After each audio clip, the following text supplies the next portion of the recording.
Matthew Schmidt is an Associate Professor of National Security and Political Science at the University of New Haven. He was part of the small team tasked with reforming US intelligence in the wake of the 9/11 terror attacks. As always, Matthew, it's good to have you with us. My pleasure. Okay, so here's President Zelensky speaking in Kharkiv on the latest deadly Russian strikes. Here he is. We will certainly respond to every blow of the occupiers on our cities. Today's Russian strikes on Zaporizhzhia, the nightly attack on the Kyiv region, all Russian strikes will receive a military, political, and legal response. Is it even worth mentioning at this point that these Russian drone attacks on civilians, which killed civilians, come a day after Moscow was calling for peace? Yes, it needs to be mentioned every time, and it needs to be called out every time that they are war crimes. And that's exactly what Zelensky is saying. Every one of these attacks on every Ukrainian citizen is going to be called back, is going to have a response, whether that response is military or legal or political. That's what he's saying, is we cannot become inured to it. We have to call it out every single time. But there's this bizarre juxtaposition that there is Xi Jinping and Putin in Moscow in the Kremlin, and they're the peacemakers, and they got the 12-point peace plan, and they're ready for talks, and they're ready for peace.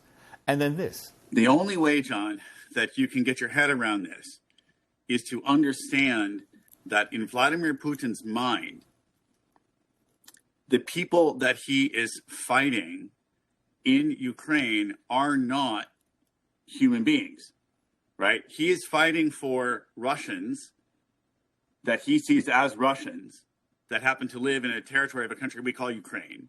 And he sees everybody else as Nazis, that is, as not human beings. And so in that universe of his mind, what he's doing makes sense. In that universe, he can say he's fighting for peace by killing people in Ukraine, right? And then stand up and wave the peace plan. But unless you're inside his head in that way, unless you let go, right, of our standards of things, it will not make sense. Yeah. But it's important to remember that it does make sense, that there is, in fact, a logic to it, and that Putin is, in fact, following the logic, which is to say he's not insane and he's not crazy. Because if we think he's insane or we think that he's crazy, then we will misunderstand what he's willing to do to carry out this logic, however twisted it is. Yeah. Well, Zelensky was talking on the same day he met with soldiers around the Bakhmut area, which is now the epicenter of this conflict right now. How important was it for Zelensky to make that trip, given the fact that Putin was in the Russian-occupied Ukrainian city Mariupol just a few days earlier? I think it was enormously important symbolically that he showed up there relatively close to where Mariupol is anyway, and to say, you're not coming into my territory. I'm going to go into your territory, so you claim it here, into a much more dangerous situation.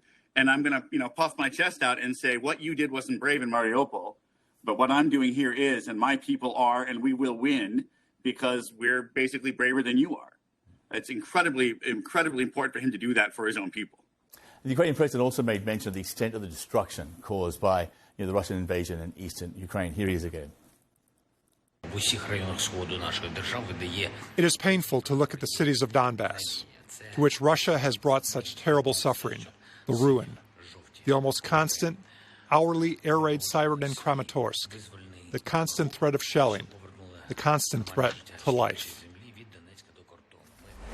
Well, recovering and reconstruction from all that devastation, at least, will be a little easier. There's this loan package which has come from the IMF. It's worth almost $16 billion. It's the first time a country at war has actually received an IMF loan package. And notably, the staff-level agreement reflects the IMF's continued commitment to support Ukraine and is expected to help mobilize large-scale concessional financing from Ukraine's international donors and partners over the duration of the program. That's an important comment by the IMF, because one of the reasons why Ukraine is getting this money in the first place is because it's shown transparency, good governance, and a degree of success in ending corruption, which will then hopefully bring further loans and donations from other international donors. That's right. This is critically important because it buys Ukraine another year. It takes away the strategic hammer that Putin's been using right now, which is that it could bankrupt Ukraine if it goes through another year of a 30% contraction of GDP, and this takes that away for at least this period of time.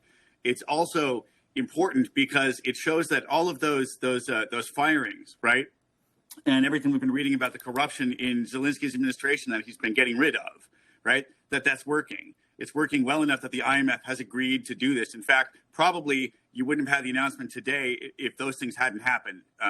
Zelensky was probably told that he had to do many of those things in order to get to today. So this is really important to see that this communication and this handshake between Western institutions like the IMF and the Zelensky government is happening so effectively. Matthew, it's always great to have you with us. Thank you. My pleasure.